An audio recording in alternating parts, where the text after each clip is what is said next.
one of the exciting areas for us in two fields, both in terms of the commercial antennas and in terms of the base station work with our new CCS division, is this word called LTE. Now, I won't even tell you what LTE stands for, but LTE is another word for the start of fourth generation or 4G networks. Now, just to put things in context for people, there was first generation, and the first generation was the so-called analog cellular phones. We never had them. The Royals in Britain had them, and that's why they were intercepted in those days. Second G was where South Africa came into the game with Vodacom and MTN, and those were the first digital voice type of telephones that we had.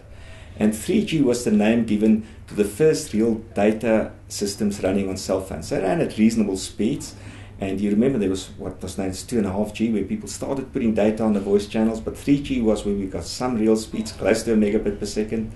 And then they started increasing to 1 and 4 and 7 megabits per second, and then 12 and so forth. But LTE is fundamentally different. It requires new spectrum because it's a completely new standard, but it's within the GSM world. In other words, what I mean by the GSM world is all the countries that use the GSM standard will use LTE, and it's the first one. And the first one will do about 150 megabits per second, up to 300, and later on they'll go a lot faster. For us, they're exciting because this is where you first time get multimedia applications running seamlessly on cell phones.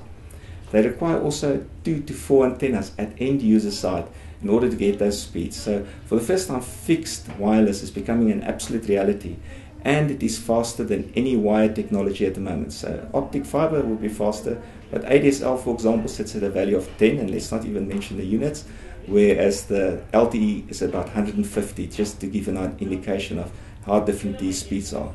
So first time in history, we've got wireless technology much, much faster than wired technology, and I believe this is where the takeover will happen. I think this is, except for optic fiber, we're now in a world where wireless will become the standard for both fixed and mobile type of internet access.